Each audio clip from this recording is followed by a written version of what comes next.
కార్యక్రమాన్ని ముందుకు నడుపుతూ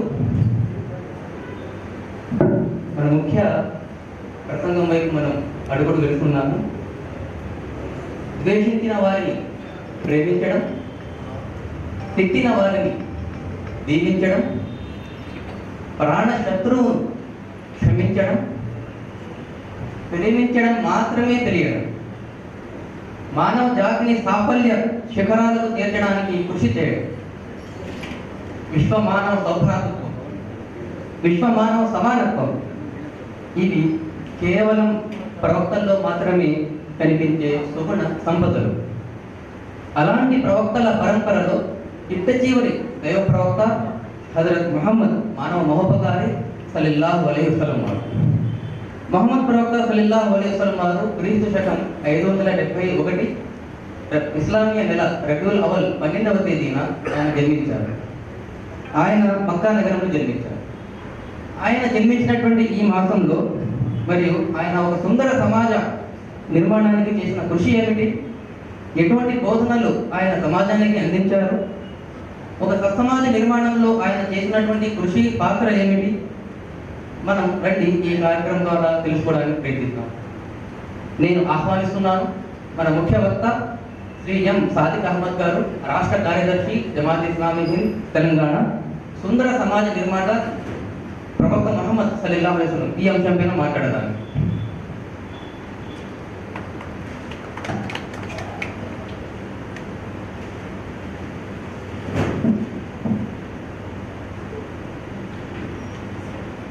అనంత కరుణామయుడు అపార కృపాశీలుడు అయిన సర్వశ్రేష్ఠ పేరుతో జమాత్ ఇస్లామీ హింద్ కడప వారి ఆధ్వర్యంలో నేటి సాయంకాలపు ఈ సమావేశానికి వక్తలుగా అతిథులుగా విచ్చేసిన గౌరవనీయులందరికీ, ముఖ్యంగా సభాధ్యక్షత వహిస్తున్న రియాజ్ బాషా గారు, జమాత్ ఇస్లామీ హింద్ కడప అధ్యక్షులు, ముఖ్య అతిథులుగా విచ్చేసిన డాక్టర్ టి గిరిధర్ గారు, principal Fatima Institute of Medical Sciences Kadapa, గౌరవనీయులు శ్రీ ఎస్ సీతారాం గారు, advocate, president Bar Association Kadapa, అదేవిధంగా శ్రీయుతులు శ్రీ ఎం రామ్మూర్తి నాయక్ గారు, ఆల్ ఇండియా బంజారా సేవా సంఘ్ ఉపాధ్యక్షులు, జమాత్ ఇస్లామీ కడప జిల్లా అధ్యక్షులు ఎన్ఎస్ మహియుద్దీన్ గారు, కడప జమాత్ ఇస్లామీ నవ యువ నాయకులు మిత్రులు ఫారూక్ గారు, ఈ కార్యక్రమానికి విచ్చేసిన మహాశయులకు, పెద్దలకు, పిల్లలందరికీ ఆ దైవ కృపా కటాక్షాలు మనందరికీ కురియాలని, ఏ సదుద్దేశంతోనైతే ఈ కార్యక్రమాన్ని మనం నిర్వహించుకుంటా ఉన్నామో ఆ ఉద్దేశాలు నెరవేరే దిశగా మన ఈ సభ సాగాలని ఆ దైవాన్ని వేడుకుంటూ, మిత్రులారా, ఇప్పుడే ఫారూక్ గారు చెప్పారు, ఈ సభ అంశం చాలా స్పష్టంగా మనకు కనిపిస్తూ ఉంది. సుందర సమాజ నిర్మాత ప్రవక్త ముహమ్మద్ సల్లల్లాహు అలైహి వసల్లం. ప్రవక్త ముహమ్మద్ అన్నప్పుడల్లా ఆ అరబీలో ఉన్న ఫ్రేజ్ ఏదైతే ఉందో సల్లల్లాహు అలైహి వసల్లం అని అంటూ ఉంటారు. అనాది అనేది ఆజ్ఞ కూడా, అది ముస్లింలకు ఇవ్వబడిన ఆజ్ఞ. దాని అర్థం ఏంటి అంటే, ప్రవక్త ముహమ్మద్ ఒక గౌరవ వ్యక్తిత్వం, ఉన్నతమైన శిఖరాలకు వెళ్ళిన ఒక వ్యక్తిత్వం కాబట్టి ఆయన గౌరవ సూచకంగా ఆయనపై దైవ కృపా కటాక్షాలు కురియాలి అని చేసే ఒక ప్రార్థన. కాబట్టి ప్రవక్త ముహమ్మద్ గారు ఈ ప్రపంచంలో ఇప్పుడే చెప్పారు 571వ సంవత్సరం, అంటే 1450 సంవత్సరాల క్రితం ఆయన జన్మించారు. 63 సంవత్సరాల జీవిత కాలాన్ని ముగించుకొని మరి ఆయన ఈ ప్రపంచం నుండి వెళ్ళిపోవడం జరిగింది. ముహమ్మద్ ప్రవక్త మరి దాదాపు 1400 సంవత్సరాల తర్వాత కూడా ఆయన్ని ప్రస్తావించుకోవాల్సిన అవసరం ఏముంది అనేది పెద్ద ప్రశ్న. ముఖ్యంగా ఇస్లామీ క్యాలెండర్ ప్రకారం రబీఉల్ అవ్వల్ అనే ఒక మాసం ఉంది సార్. 12 నెలల్లో సూర్యగ్రహణం ప్రకారం లేక సూర్య మానం ప్రకారం ఏ విధంగా అయితే ఒక క్యాలెండర్ని మనం ఫాలో చేస్తామో, ముస్లింలు చంద్రమానంకు అనుగుణంగా ఒక క్యాలెండర్ని ఫాలో చేస్తారు. అందులో రబీఉల్ అవ్వల్ అనేది ఒక మాసం. అందులో ప్రవక్త ముహమ్మద్ గారు జన్మించారు కాబట్టి ఆయన జీవితానికి సంబంధించిన, ఆయన సందేశాలకు సంబంధించిన, ఆయన ఈ ప్రపంచానికి ఇచ్చిన బోధనలు ఏవైతే ఉన్నాయో వాటికి సంబంధించిన అంశాలు ప్రస్తావించుకోవటం, నెమరు వేసుకోవటం, గుర్తు చేసుకోవడం, వాటి ద్వారా ఇన్స్పైర్ అవ్వడం, కొత్త ఎనర్జీని పొందడం సహజంగా ముస్లింలు ప్రపంచవ్యాప్తంగా చేస్తూ ఉంటారు. కేవలం ముస్లింలకు మాత్రమే కాకుండా ప్రవక్త ముహమ్మద్ గారు ఇచ్చిన బోధనలు అది మానవుల పట్ల గొప్ప బోధనలు, ఉన్నతమైనవి. అవి మానవ విలువలు కావచ్చు, నైతిక విలువలు కావచ్చు, సామాజిక విలువలు కావచ్చు, కుటుంబ విలువలు కావచ్చు, జీవితానికి ఉన్న వివిధ కోణాలు ఏవైతే ఉన్నాయో ప్రతి కోణానికి స్పృశించేటట్టు టచ్ చేస్తూ ఒక ఐడియల్ బోధనలు ఇచ్చారు. కాబట్టి మరి సమాజానికి కూడా తెలియపరచాలి అనే ఒక సదుద్దేశంతో సహజంగా ఈ కార్యక్రమాలు నిర్వహిస్తూ ఉంటామండి. మీ అందరికీ తెలిసినట్టుగా మొహమ్మద్ ప్రవక్తపై ఒక గ్రంథం అవతరించింది. దాన్ని ఖురాన్ అంటామండి. ఖురాన్ గ్రంథం ఏదైతే ఉందో దాదాపు 6666 వాక్యాలు ఇందులో ఉన్నాయి. 23 సంవత్సరాల కాలం పాటు మొహమ్మద్ ప్రవక్తపై అవతరించింది అని మరి ముస్లింల విశ్వాసం. ఆ గ్రంథం 114 అధ్యాయాలు, అదేవిధంగా మరి 30 కాండాల ద్వారా అది నిర్మితమైన గ్రంథం.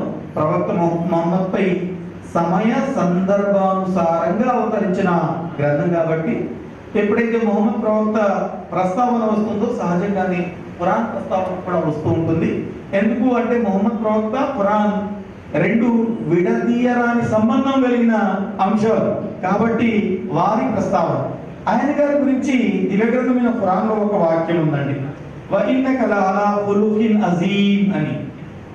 నిస్సందేహంగా ఓ ప్రవక్త నీవు మహోన్నతుడమైన శీలం కలవాడవు అని. మొహమ్మద్ ప్రవక్త తనకు తాను ఇంట్రొడ్యూస్ చేసుకుంటూ ఏమన్నారు అంటే, ప్రపంచంలో క్యారెక్టర్ని ఎస్టాబ్లిష్ చేయడానికి నన్ను పంపించడం జరిగింది కాబట్టి నా ప్రథమ కర్తవ్యాల్లో క్యారెక్టర్ ఎస్టాబ్లిష్మెంట్, శీల నిర్మాణం.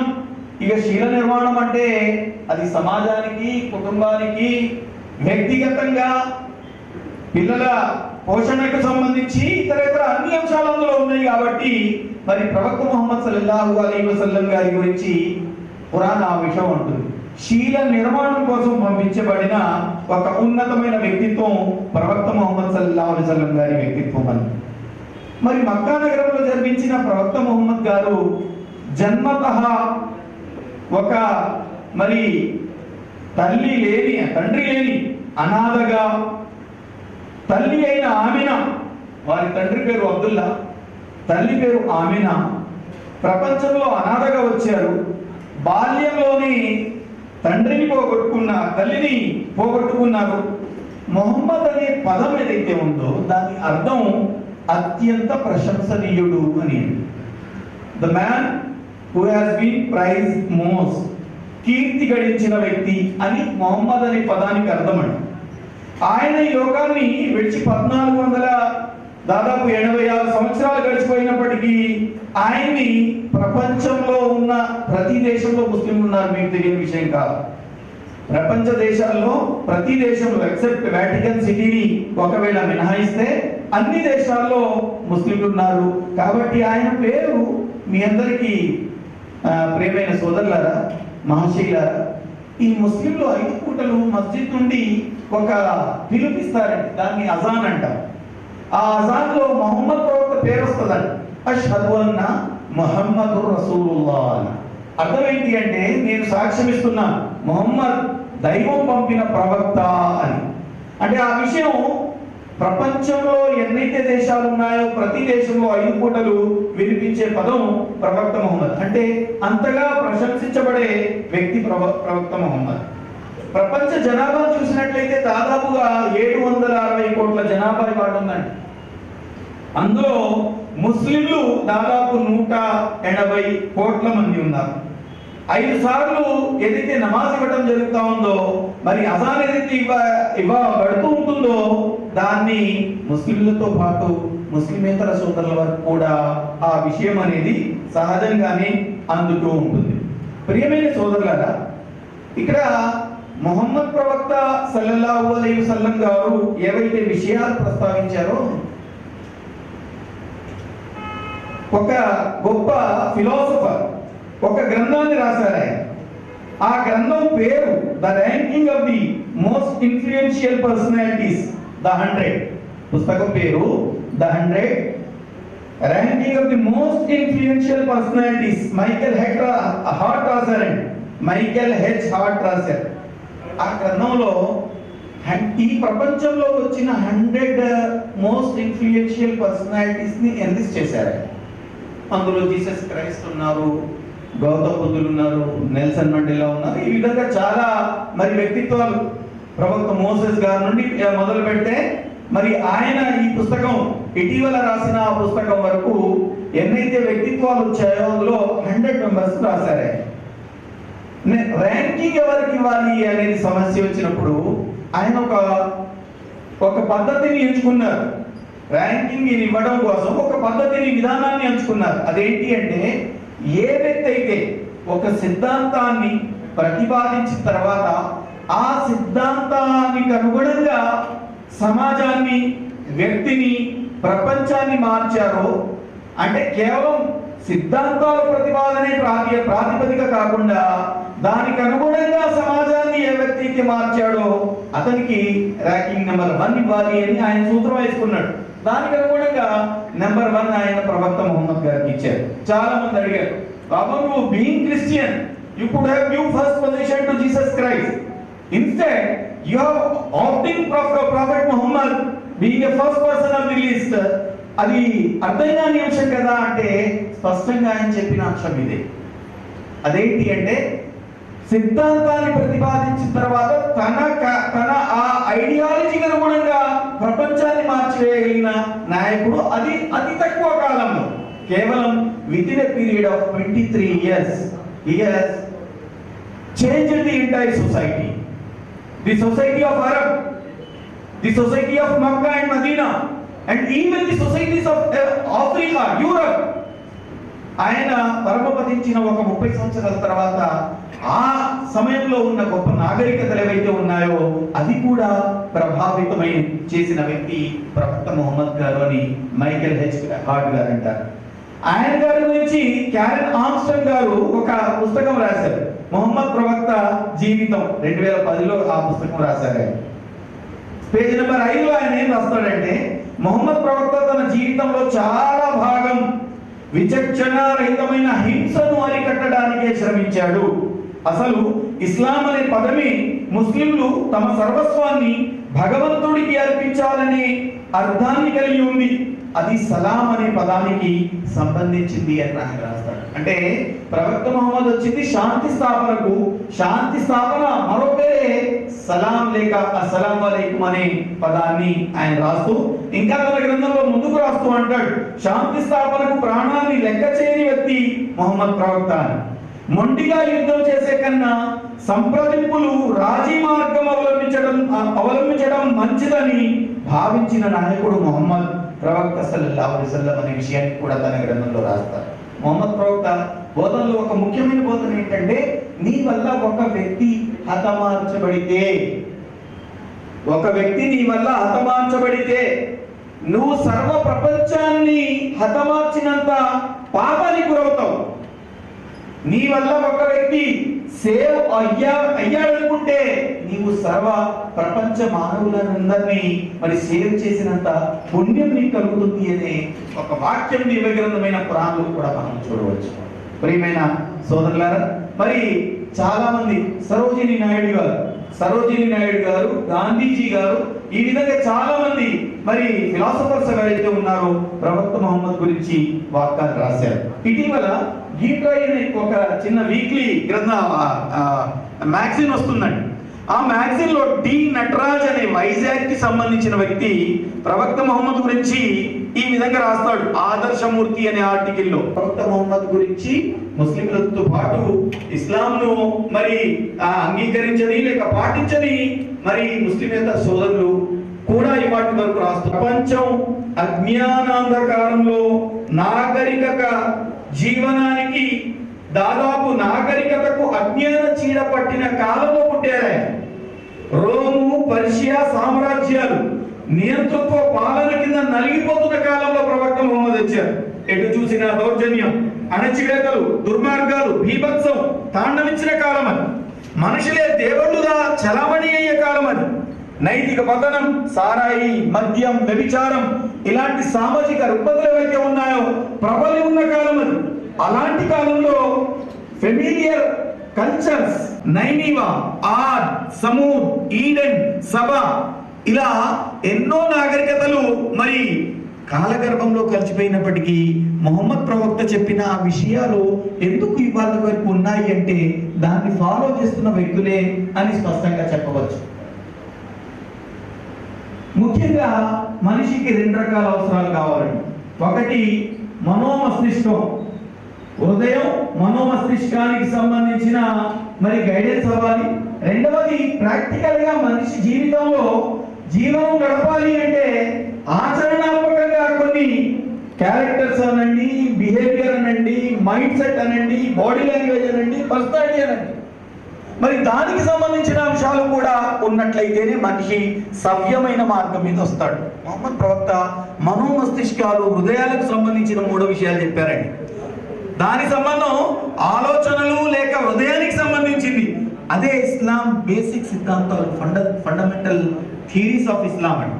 ఆ 3 ఒకటి దేవుని ఏకత్వం, రెండవది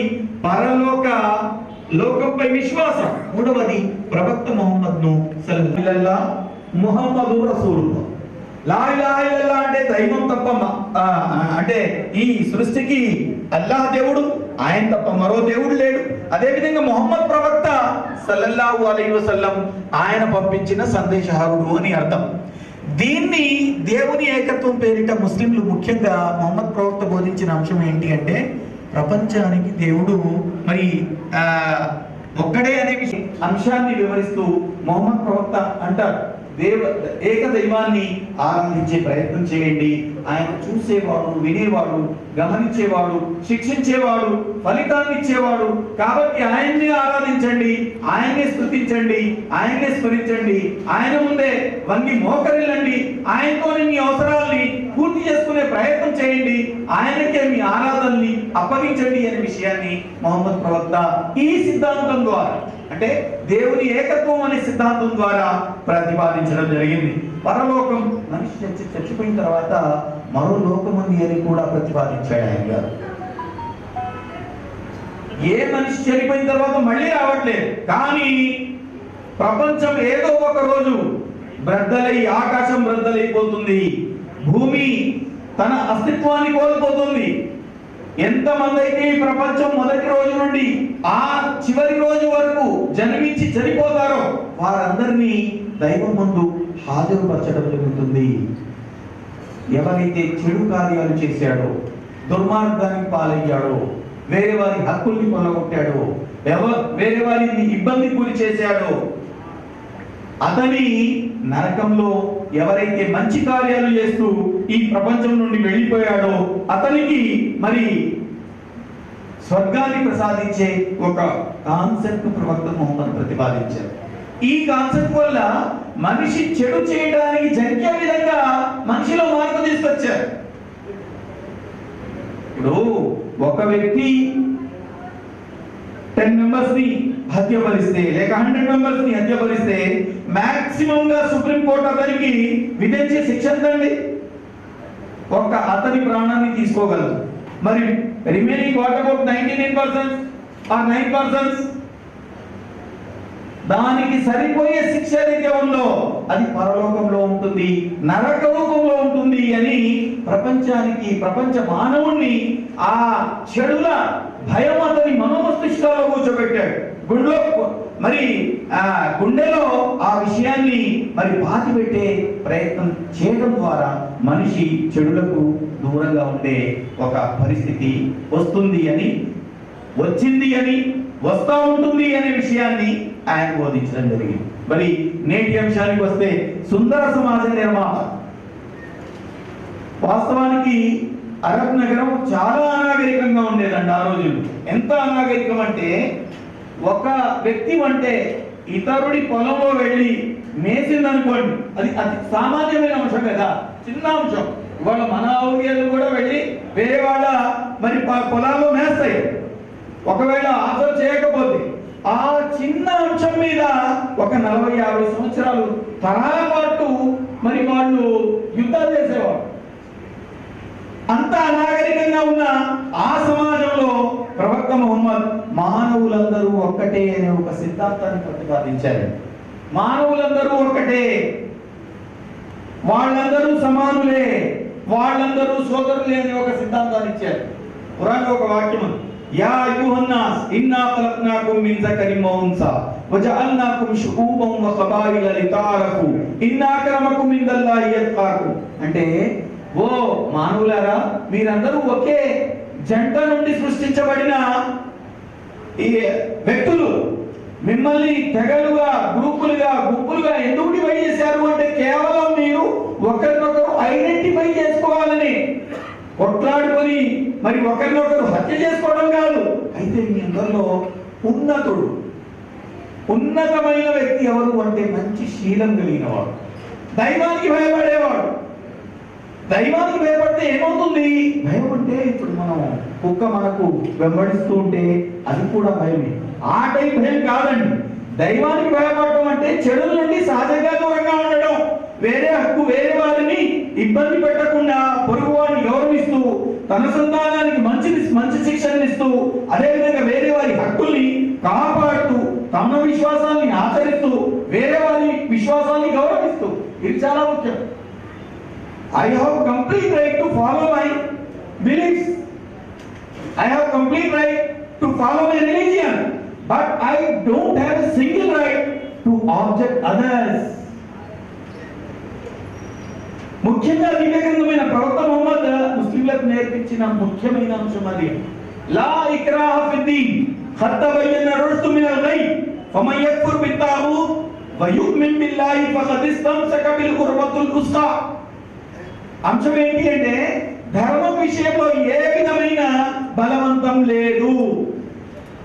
నీ ధర్మాన్ని నువ్వు ఆచరించు, ఆరాధించు, ప్రేమించు, గౌరవించు, కానీ వేరే వారి ధర్మాన్ని కించపరిచే అధికారం నీకు ఎంత మాత్రం లేదు సుమా అనే విషయాన్ని ప్రవక్త ముహమ్మద్ బోధించడం జరిగింది. మరి మానవులందరూ ఒకే సంతతికి, అదేవిధంగా సమానులు, అదేవిధంగా సోదరులు అనే విషయాన్ని ప్రవక్త ముహమ్మద్ ఏదైతే బోధించారో, ముఖ్యంగా సుందర సమాజ నిర్మాణం కోసం, సమాజం సుందరంగా ఉండాలి అంటే సమాజం ఎవరితో ఏర్పడుతుందండి? సమాజం ఇండివిజువల్ వ్యక్తులతో ఏర్పడుతుంది.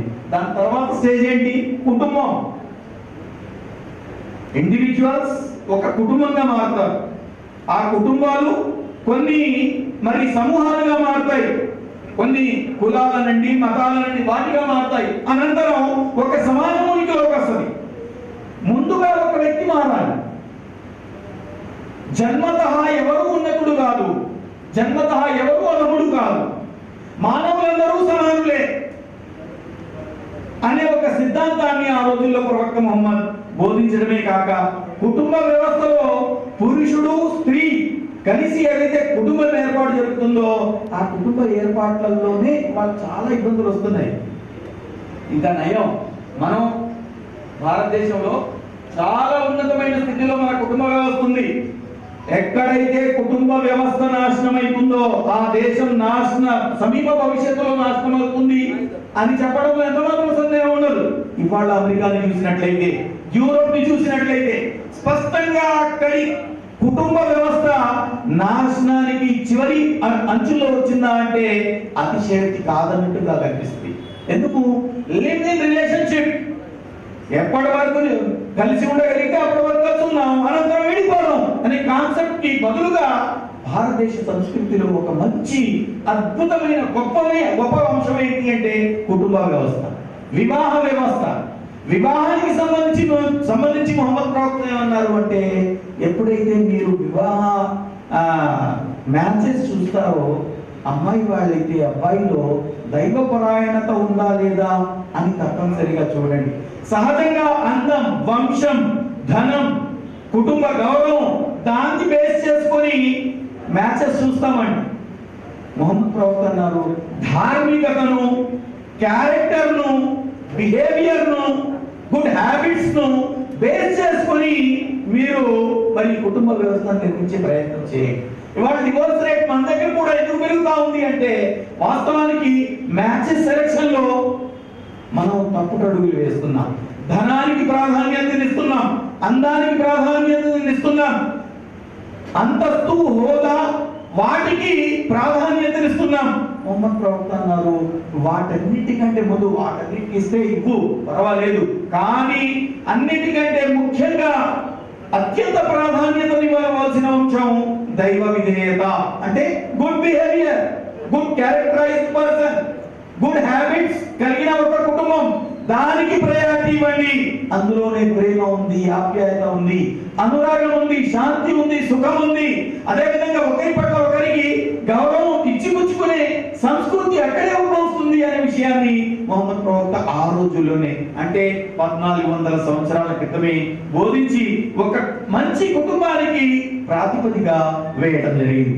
అదే విధంగా తల్లిదండ్రులు, పెద్దలు, వారిని గౌరవించే విషయం, అదేవిధంగా ముఖ్యంగా ఆయన బోధించిన అంశాల్లో ఒకటి ముఖ్యంగా మానవులందరూ సమానమనే అంశం అండి. ఇప్పటికీ ప్రపంచవ్యాప్తంగా నల్లవాడు వేరు, తెల్లవాడు గొప్పవారు, ఫలానా మరి ఏంటి ధర్మానికి సంబంధించిన వాడు గొప్పవాళ్ళు, వీళ్ళు అలములు, లేక కొన్ని సందర్భాల్లో మరి 2 క్లాసుల సంస్కృతి కూడా ఇవాళ మన సమాజంలో అక్కడక్కడ మనకు కనిపిస్తుంది. కుటుంబం, కుల, మత, వర్ణ, వర్గ భేదాలకు గురి అయ్యే పరిస్థితి కూడా అక్కడక్కడ మనకు కనిపిస్తుంది. అప్పుడు మొహమ్మద్ ప్రవక్త బోధించిన అంశం ఎవరు గొప్పవాడు కాదు, ఎవరు తక్కువ కాదు అనే అంశంలో ఆయన బోధించిన ఒక వాక్యండి, ప్రజలారా మీ ప్రభువు ఒక్కడే, మీ తండ్రి ఒక్కడే, మీరందరూ ఆదం సంతతికి చెందినవారు, ఆదం మట్టితో చేయబడ్డారు, జాగ్రత్త. ఒక అరబ్బుకు అరబ్బేతరునిపై గాని, అరబ్బేతరునికి అరబ్బుపై గాని, తెల్లవాడికి నల్లవాడిపై గాని, నల్లవాడికి తెల్లవాడిపై గాని ఎలాంటి ఆధిక్యత లేదు. ఆధిక్యం కేవలం దైవభీతి ఆధారంగా మాత్రమే ఉంటుంది. దీన్ని మైకెల్ హెచ్ హార్ట్ చెప్పిన విధంగా కేవలం ఒక మాట చెప్పి వదిలివేయలేదండి మొహమ్మద్ ప్రవక్త. ఆయనది 13 సంవత్సరాలు ఆయన మక్కాలో ఉన్న తర్వాత అక్కడ నుండి భారతదేశం జరుగుతుంది. ఆయన మదీనా నగరానికి వెళ్తారు. 8 years తర్వాత మళ్ళీ మదీనా నగరాన్ని ఆయన కాన్క్వర్ చేసుకుంటారు. కాన్క్వర్ చేసుకున్న తర్వాత దైవ గృహమైన కాబాపై ఒక నల్ల జాతీయ వ్యక్తిని, అంటే ఆయన పేరు హజరత్ బిలాల్, వారిని ఎక్కి, ఓ బిలాల్ నువ్వు దైవ గృహంపై ఎక్కి అజానీయవయా అనే ఆ వాక్యాన్ని చెప్పినప్పుడు ప్రపంచం నివ్వరబోయింది. అంటే ఎందుకు అంటే ఒక అధమ స్థాయికి సంబంధించిన ఒక వ్యక్తిని దైవ గృహంపై ఎక్కించి, లేక ఆ వ్యక్తి కాలి పాదాల కింద దైవ గృహం వచ్చేటట్లు అంత ఉన్నతమైన స్థానాన్ని ఆ వ్యక్తికి మొహమ్మద్ ప్రవక్త సల్లల్లాహు అలైహి వసల్లం ఇవ్వడం జరిగింది. ప్రియమైన సోదరులారా, ఇవాళ మన సమాజంలో మరి మొహమ్మద్ ప్రవక్త గారి మరి ఆ బోధల్ని ఆచరించవలసిన అవసరం ఉందంటారా లేదంటారా? ఇవాళ ఆదివాసీల నుండి ఎస్సీ కానీ, ఎస్టీ కానీ, ఇంకా వివిధ గ్రూపులు కానీ ఇవాళ కొంచెం సమాజంలో వెనుకబడి ఉన్న వర్గాలుగా ఇప్పటి వరకు మరి భావించడం, వారిని చూడడం, ఆ పరిస్థితి ఇవాళ కూడా ఉంది అంటే అతిశయోక్తి లేదు. మరి ఈ పరిస్థితి నుండి మన దేశాన్ని మనం కాపాడుకోవాలి అంటే మొహమ్మద్ ప్రవక్త యొక్క మరి ఆచరణ అనుభవించారు. మనం ప్రాక్టీస్ చేసినట్లయితే, నిజానికి క్యారెక్టర్ బిల్డింగ్ మంది జరిగినట్లయితే, ఒక వ్యక్తి మారినట్లయితే, ఒక వ్యక్తి క్యారెక్టర్ మారినట్లయితే నిజమైన మార్పు వచ్చే అవకాశం ఉంది.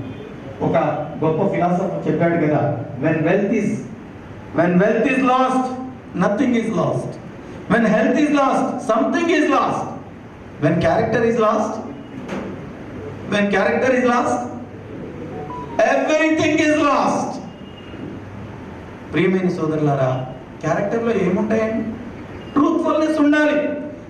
సత్యత, మనిషికి అరే సత్యమే పలుకుతాడు, నిజమే చెప్తాడు, అబద్ధం చెప్పడు, నిజాయితీగానే ఉంటాడు, వేరే వారిని మోసం చేయడు, తల్లిదండ్రుల సేవ చేస్తాడు, వృద్ధుల్ని గౌరవిస్తాడు, గురువుల్ని గౌరవిస్తాడు, పిల్లలను సైతం ఆదరిస్తాడు, లేక వారిని సైతం మరి మంచి స్థితికి తీసుకొచ్చే ప్రయత్నం చేస్తాడు, భార్య పట్ల అన్యోన్యంగా ఉంటాడు. ఇవన్నీ విషయాల్లో మొహమ్మద్ ప్రవక్త గారు స్పష్టంగా చాలా క్లారిటీగా బోధించిన అంశం ఏంటి అంటే క్యారెక్టర్ బిల్డప్ చేసుకోండి. డబ్బు ఉంటుంది, పోతుంది కదా. డబ్బు ఇవాళ ఉండొచ్చు, రేపు ఉండొచ్చు, ఉండకపోవచ్చు. అంతస్తులు, హోదా ఉండొచ్చు, ఉండకపోవచ్చు. డిగ్రీలు కూడా కొన్ని సందర్భంలో పనికి రాకపోవచ్చు. కానీ క్యారెక్టర్ మాత్రం మనతో పాటు మరి ఉంచుకోవాల్సిన అవసరం ఉంది అనే విషయాన్ని మొహమ్మద్ ప్రవక్త పలకడం, పలికితే సత్యమే పలకండి, సత్యసంధత. ఆ రోజుల్లో ఆయనకు ఒక పేరు ఉండేదండి, బిరుదు. అదేంటి అంటే సాదిక్. సాదిక్ అంటే సత్యసంధుడు. కొంతమంది వచ్చి ప్రవక్త మొహమ్మద్, నీవు ఒకవేళ ఈ పర్వతం వెనక ఒక పెద్ద సమూహం ఆపై దండయాత్ర చేయడానికి సిద్ధంగా ఉంది అంటే మేము నమ్ముతాము అన్న విషయాన్ని మక్కా నగరంలో ఉన్న మరి దాదాపు 40 సంవత్సరాలు ఆయన జీవితాన్ని చూసిన వాళ్ళు చెప్పడం ఆయన సత్యసంధతకు ఒక ఉదాహరణగా మనం చెప్పుకోవచ్చు. మక్కా నగరంలో ఉన్న చాలా మంది ఆయన్ని చీదరించుకునే వాళ్ళు కూడా, అయిష్టంగా చూసేవాళ్ళు కూడా తన సొమ్ముల్ని ఆయన గారి దగ్గరికి తెచ్చి భద్రపరుచుకునేవారు. ఎందుకు అంటే అది ఆయనకున్న నిజాయి. తల్లిదండ్రుల పట్ల మొహమ్మద్ ప్రవక్త చెప్పిన అంశం ఏంటిది? వ్యక్తిగతమైన ప్రాణులు వఖజా రబ్బుక అల్లా తఅబుదు ఇల్లా ఇయ్యాహు వబిల్ వాలిదైని ఇహ్సానా ఇమ్మా యబ్లుగన్న ఇందకల్ కిబర అహదుహుమా ఔ కిలాహుమా ఫలా తఖుల్ లహుమా ఉఫ్. మొత్తం వాక్యానికి అర్థం ఏంటి అంటే, నీ తల్లిదండ్రులు ఇద్దరు జీవించి ఉంటే ఇద్దరికి సేవ చేయి, ఒక్కళ్ళు జీవిస్తే ఆ ఒక్కడిని గౌరవించుకో, వాళ్ళ ముందు తల ఎత్తుకొని మాట్లాడు, నీ వాయిస్ మాడ్యులేషన్ కంట్రోల్ చేసుకో, చిరాకు పడుతూ ఉఫ్ అని చెప్పవద్దు అని హెచ్చరించాడు. ఉఫ్ అంటే ఏయ్ అంటామే, మన కోపం వచ్చినప్పుడు ఎదుటి వారిని హెచ్చరించడానికి ఏయ్ అంటామే, కనీసం ఆ పదజాలాన్ని కూడా నువ్వు వాడొద్దు అనే విషయాన్ని మొహమ్మద్ ప్రవక్త బోధించడం. వృద్ధుల సేవ, ఒక మహిళ వృద్ధురాలు, ఆయన పేరు వినడానికి ఇష్టం లేని ఒక మహిళ తన తట్టా బుట్ట ఎత్తుకొని మరో పట్టణానికి వెళ్ళడానికి సిద్ధంగా ఉన్న సందర్భంలో ఆ మహిళకు మొహమ్మద్ ప్రవక్త గంటలో పడితే ఈయన గారు ఆమె తట్టా బుట్టాన్ని తన తల మీద తీసుకొని ఆమె డెస్టినేషన్ తీసుకెళ్లడం. అనంతరం అయ్యా నువ్వు ఎవరు, నీ క్యారెక్టర్ ఎంత మంచిగా ఉంది అన్నప్పుడు, అమ్మా ఏ పేరు వల్లనైతే నువ్వు నగరానికి వదిలిపోతున్నావో ఆ పేరు ప్రవక్త, ఆయనే నేను అంటే వెంటనే ఆ స్త్రీ మొహమ్మద్ ప్రవక్త దగ్గరయ్యి మరి ఆయన ధర్మాన్ని ప్రేమించడం మొదలుపెట్టిన సందర్భాలు కూడా మనకు కనిపిస్తాయి. మొహమ్మద్ ప్రవక్త సల్లల్లాహు అలైహి వసల్లం సమైక్యత కోసం, అంటే సమాజంలో ఐక్యత ఉండాలండి. ఐక్యత ఎక్కడైతే ఉండదో ఆ సమాజం శాంతియుతంగా ఉండదు. శాంతి ఉండకపోతే సహజంగా ఆనందం పోతుందండి. శాంతియుతమైన సమాజంలోనే ఆనందం ఉంటుంది. ఇవి బైబిల్ గెట్వన్సరీ లాంటివి. ఆనందం ఉండాలి, శాంతి ఉండాలి అంటే ప్రజల మధ్యలో ఐక్యత ఉండాలి. ఐక్యత కోసం ఒకరి అరే నా అవసరానికి ఇతను అక్కడ పడతాడు అని మొహమ్మద్ ప్రవక్త 20 సంవత్సరాల వయసులోనే ఒక సత్కార్యాల సంఘం పేరిట, హెల్ప్ఫుల్ ఫుజూల్ పేరిట ఒక ఎన్జిఓ కూడా మరి ఎస్టాబ్లిష్ చేసి మక్కా నగరంలో ఉన్న షెడ్యూల్ ఏవైతే ఉన్నాయో వాటిని నివారించడానికి ఒక ప్రయత్నం చేయడం, లా అండ్ ఆర్డర్ ని మెయింటైన్ చేయడం కోసం దాన్ని ఉపయోగించడం, యాంటీ సోషల్ ఎలిమెంట్స్ ఏవైతే ఉంటాయో వాటిని అరికట్టడానికి, సో దట్ సమాజంలో పీస్ అండ్ హార్మనీ ఎస్టాబ్లిష్ అయ్యే విధంగా మరి చూసే విధంగా మొహమ్మద్ ప్రవక్త మక్కా నగరంతో పాటు మదీనా నగరంలో కూడా మరో సంఘాన్ని మీసాతి మదీనా పేరిట, అది దేశ లేక నగర సంరక్షణ కోసం, సెక్యూరిటీ కోసం మరి ఇలాంటి సంఘాల ద్వారా సమాజాన్ని ఒక మంచి వైపుకు నడిపించే విధంగా మొహమ్మద్ ప్రవక్త బోధించారు.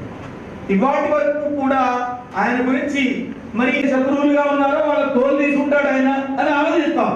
ఆయన ఏమన్నాడు, ఎంట్రీ అయ్యేటప్పుడే నగరంలో విక్టోరియస్ కింగ్ గా ఎంట్రీ అయ్యేటప్పుడే ఒక ఏలాన్ చేస్తాడు, ప్రకటన చేస్తాడు.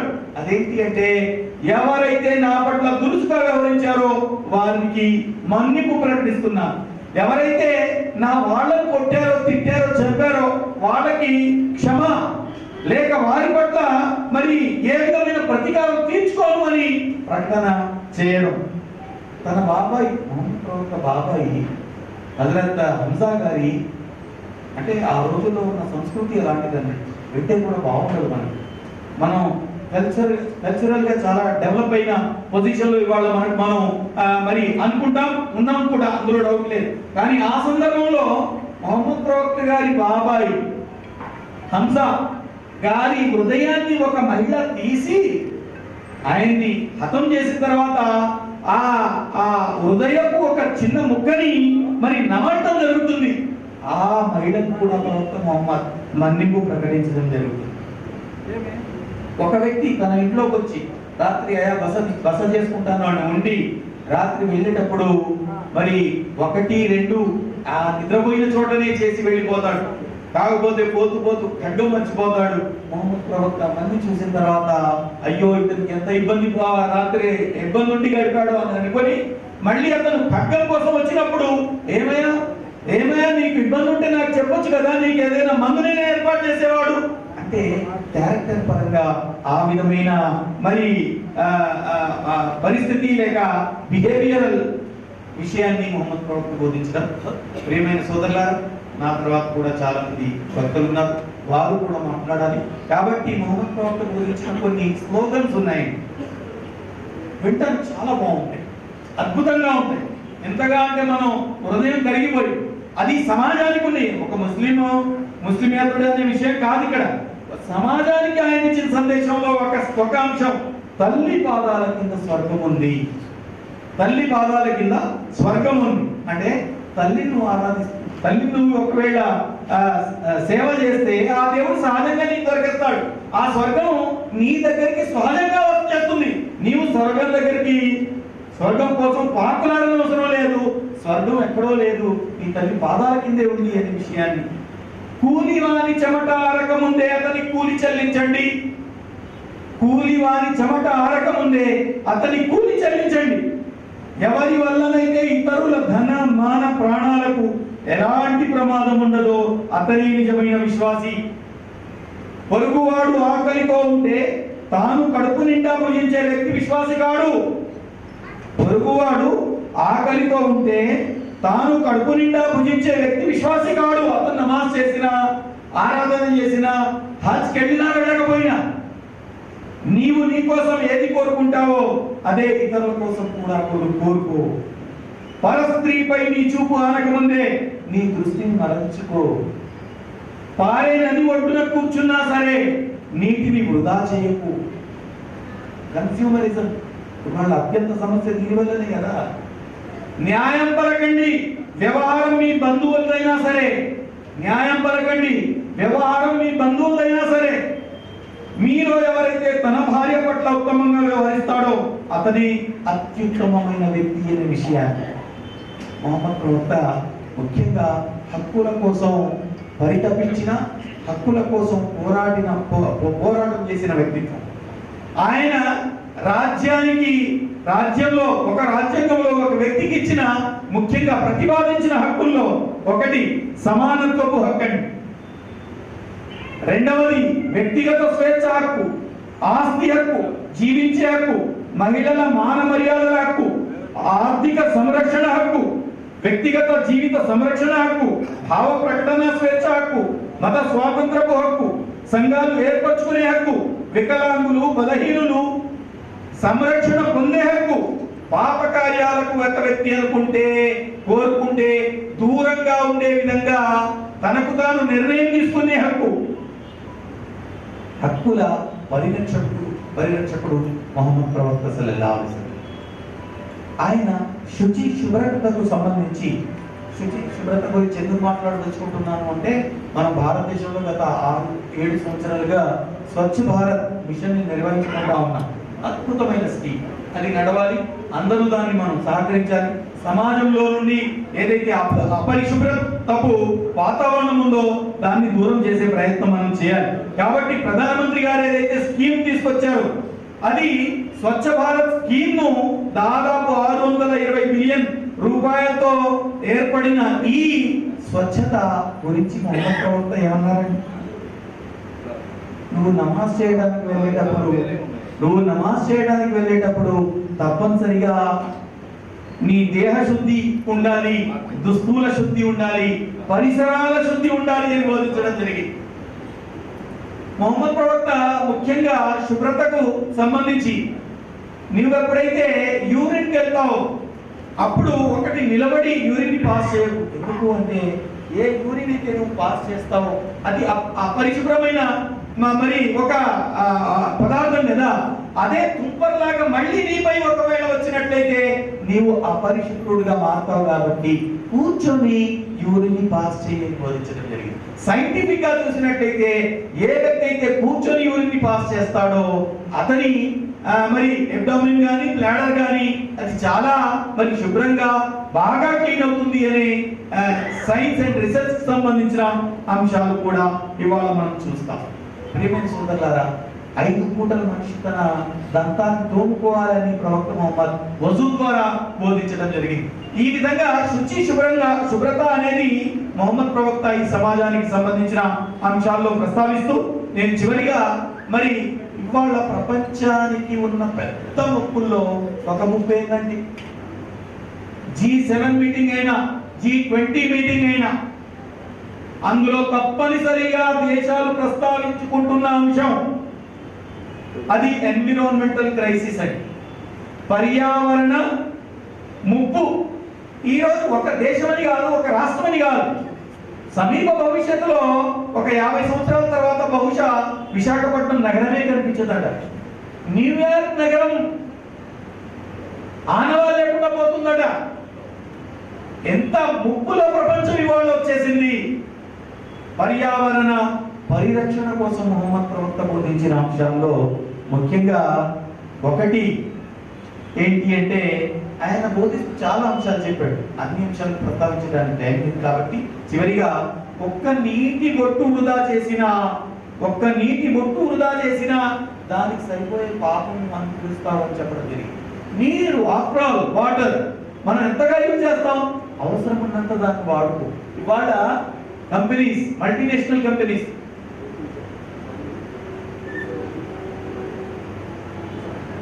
అజాన్ అవుతుందంటారు.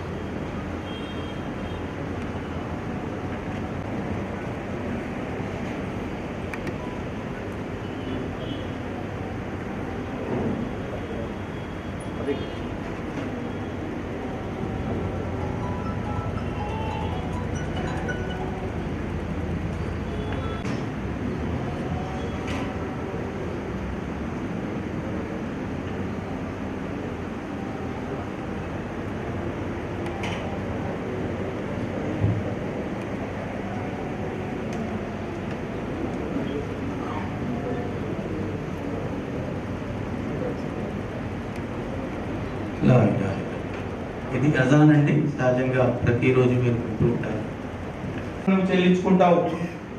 ఈ సమాజానికి లేక పర్యావరణానికి సంబంధించి మొహమ్మద్ ప్రవక్త చెప్పిన మాట ఏంటంటే, నీడను పండ్లను ఇచ్చే వృక్షాలను నరకరాదు, ప్రవహించే కాలువల వద్ద మల విసర్జన చేయరాదు, చీమల్ని చంపడం, వాటి పుట్టల్ని కాల్చివేయడం మహాపాపం, పక్షి నుండి దాని పిల్లల్ని వేరు చేయడం అతి కిరాతకమైన చర్య, జంతువుల మధ్య పంద్యాలు పెట్టి వారిని హింసించడం అది ఘోరమైన నేరంగా పరిగణించాల్సిన అంశం.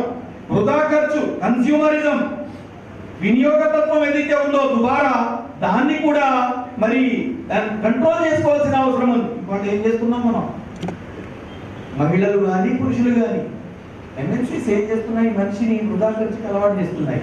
దేని పేరిట? ఈఎంఐ పేరిట. అమెరికా దేని వల్ల అత్యంత పెద్ద ఆర్థిక సంక్షోభానికి గురైంది? ఆ ఈఎంఐ కల్చరే. ఇవాళ సమాజాన్ని కూడా ఈఎంఐ కల్చర్ సర్వనాశనం చేస్తుంది. 10,000 సంపాదించే వ్యక్తి 5,000 ఈఎంఐ కట్టడానికి సిద్ధమవుతున్నాడు. వాడు కట్టకపోతే మళ్ళీ వచ్చి ఆ కంపెనీ శాసనం తీసుకెళ్తా ఉన్నాయి. మొహమ్మద్ ప్రవక్త అన్నారు, ఏదైతే నీ దగ్గర డబ్బుందో నాయన దాన్ని జాగ్రత్తగా వాడు, విలాసాలకు వెళ్ళొద్దు.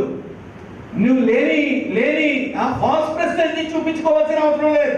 కన్స్యూమరిజం ఏదైతే ఉందో దానికి దూరంగా ఉండు. విలాసాలకు ప్రాధాన్యం ఇస్తే అనారోగ్యం, ఆహారం, నీరు, గాలి కలుషితమైతే అనే విషయాన్ని బోధించి చివరిగా ఈ సమాజంలో ఉన్న ఒక స్త్రీ ఏదైతే ఉందో, ఇక్కడ స్త్రీ లేకపోయినప్పటికీ స్త్రీ సమాజంలో అర్ధ భాగం కాబట్టి మొహమ్మద్ ప్రవక్త స్త్రీపై జరిగే అకృత్యాలను ఆ రోజు కేవలం ఆపడమే కాకుండా, ఆ రోజు ఎంత భయంకరమైన రోజులు అంటే, అమ్మాయి పుడితే ఎంత భారంగా ఫీల్ అయ్యేవారంటే అమ్మాయిని సజీవంగా తీసుకుని సమాధి చేసేసేవారు. అంత భయంకరమైన రోజు. అఫ్ కోర్స్ మనం రూపాన్ని మార్చుకున్నాం. సో కాల్డ్ డెవలప్డ్ కల్చర్ ఏం చేస్తుంది అంటే అబార్షన్ చేయిస్తుంది. అక్కడ సజీవంగా కాకుండా ఇక్కడ రాకముందే మరి సమాజం దాన్ని అబార్షన్ చేస్తా ఉంది. ఫ్యామిలీ ప్లాన్ పేరిట మొహమ్మద్ ప్రవక్త అమ్మాయి పుడితే ఒకవేళ నీవు ఇబ్బంది పడినట్లయితే ఆయన ఏమన్నారంటే సింపుల్ గా, ఎవరికైతే 3 అమ్మాయిలు ఉంటారో ఆ వ్యక్తి నేను స్వర్గంలో ఏ విధంగా ఉంటామన్నారు. ఎవరు అడిగారు, అయ్యా ఇద్దరుంటే ఏంటి పరిస్థితి? ఇద్దరున్న ఆయన నేను ఈ విధంగా ఉంటాం. ఒక్కడున్నా ఒక అమ్మాయిని మంచిగా శిక్షణ ఇచ్చి చదువు బోధించి మంచి అబ్బాయి నుంచి పెళ్లి చేసినట్లయితే ఆ వ్యక్తి నేను స్వర్గంలో ఈ విధంగా ఉంటాను. అంటే స్త్రీ పట్ల, స్త్రీ డెవలప్మెంట్ పట్ల మొహమ్మద్ ప్రవక్త అంత చొరవ చూపడం, స్త్రీని తల్లిగా, చెల్లిగా, మరి ఆ సోదరిమణిగా రెస్పెక్ట్ ఇవ్వండి అనే విషయాన్ని బోధించడం. పరదా వ్యవస్థ, బుర్ఖా వ్యవస్థ ఉంది కదా, మొదటిసారి ప్రపంచానికి నేర్పించిన వ్యక్తి మొహమ్మద్ ప్రవక్త. స్త్రీ కూడా ఆస్తిలో హక్కు ఉండాలి అని బోధించిన వ్యక్తి. అమ్మాయి చదువు కుటుంబానికే వెలువని ఆ రోజుల్లో బోధించిన వ్యక్తి మొహమ్మద్ ప్రవక్త. సరే, ముస్లిం సమాజం ఎంతో కొంత ఈ రోజు ఆ విషయంలో వెనుకబాటుకు గురై ఉంది. దాన్ని కూడా ముందుకు తీసుకురావాల్సిన అవసరం ఎంతైనా ఉంది. విద్యా సముపార్జన స్త్రీ పురుషులపై విధి అని బోధించడం, ఇవన్నీ విషయాలు మొహమ్మద్ ప్రవక్త మరి బోధించి సమాజాన్ని ఒక మంచి వైపుకు తీసుకొచ్చిన వ్యక్తి. సార్ చివరిగా ముఖ్యంగా ఇవాళ ఇంతకాలం తర్వాత మనం మొహమ్మద్ ప్రవక్తను గుర్తు చేసుకుంటా ఉన్నాం అంటే, సరే ప్రపంచంలో చాలా గొప్పవాళ్ళు ఉన్నారు. వారి జన్మ దినాలు లేక నెలల సందర్భంలో వాళ్ళని కూడా గుర్తుంచుకోవాలి, వాళ్ళని కూడా నెమరు వేసుకోవాలి. వాళ్ళు బోధించిన నీతులు ఏవైతే ఉన్నాయో వాటిని మనం మరి అడాప్ట్ చేసుకోవాలి. ఇవాళ సందర్భం ఇది కాబట్టి మీ పర్మిషన్ తో డీటెయిల్ గా మరి కొన్ని విషయాలు ముందుంచే ప్రయత్నం చేశాను. అవకాశం ఉంటే గూగుల్ ద్వారానైనా సరే ఒక్కసారి మొహమ్మద్ ప్రవక్త జీవితాన్ని చదివే ప్రయత్నం చేయండి. సమాజాన్ని ఎంతో కొంత మార్పు, ఇది ఏదో మొహమ్మద్ ప్రవక్త పై మీటింగ్ పెట్టారు అంటే ముస్లింలు అందరిని పిలిచి తమ ధర్మం వైపుకు పిలవడం కోసం లేక ఆకర్షించడం కోసం పెడుతున్నారు అనే ఉద్దేశంతో మనం ఆలోచించగా, ఆయన మంచి సమాజం పట్ల ఏదైతే ఉందో ఆ మంచి ప్రతి మనిషి అవసరం కాబట్టి దాన్ని అడాప్ట్ చేసుకుంటారు. ఆ మంచి ద్వారా సమాజంలో శాంతి, సామరస్యత, సమైక్యత, మరి అనురాగాలు, ఆప్యాయతలు సమాజంలో వస్తాయని ఉద్దేశంతో ఈరోజు మొహమ్మద్ ప్రవక్త సుందర సమాజ నిర్మాత మొహమ్మద్ ప్రవక్త పేరిట ఈ కార్యక్రమంలో కొన్ని విషయాలను ముందు వచ్చే ప్రయత్నం చేశాను. సమయం మరి నిర్వాహకులే కూడా ఎక్కువగా నన్ను చెప్పమన్నారు కాబట్టి నేను కొంచెం ఇబ్బందిగానే ఫీల్ అవుతూ, ఎందుకంటే హ్యూమన్ సైకాలజీ ఏంటంటే 30 minutes తర్వాత కాన్సన్ట్రేషన్ ఉండదండి. సహజం. కానీ నిర్వాహకులు చెప్పారు, మీరు కొంచెం డీటెయిల్ గా చెప్పారు. ఖమ్మం నుండి వచ్చారు మీరు, 800 కిలోమీటర్లు జర్నీ చేసి, దాదాపు 600 కిలోమీటర్లు జర్నీ చేసి తప్పనిసరి చెప్పాలి అంటే ఈ కొన్ని విషయాలు మీ ముందుంచే ప్రయత్నం చేశాను. అన్యదా భావించగా మరి మహమ్మద్ ప్రవక్త జీవితాన్ని ఒక్కసారి గూగుల్ ద్వారా అయినా సరే ఒక్కసారి మీరందరూ చదువుతారని, తెలుసుకుంటారని, తద్వారా సమాజానికి పనికొచ్చే ఏవైనా అంశాలు మనకు కనిపిస్తే మనం దాన్ని అడాప్ట్ చేద్దామని, చేయాలి అని మీ అందరినీ ఆహ్వానిస్తూ, ఆ దైవం మనందరికీ సద్బుద్ధిని, సద్భాగ్యాన్ని ప్రసాదించాలని, అష్ట ఐశ్వర్యాలను ప్రసాదించాలని, ఆరోగ్యాన్ని ప్రసాదించాలని, కరోనా 3వ ముప్పు కూడా పొంచి ఉన్న ఈ రోజుల్లో మనందరికీ మంచి ఆరోగ్యాన్ని ప్రసాదించాలని, మన భారతదేశంపై దైవ కరోనా కటాక్షాలు కురియాలని, మనందరినీ ఒక అన్నదమ్ముల్లా జీవించే మహాభాగ్యాన్ని ప్రసాదించాలని సృష్టికర్త అయిన అల్లాహ్ను వేడుకుంటూ ముగిస్తున్నాను. Thank you.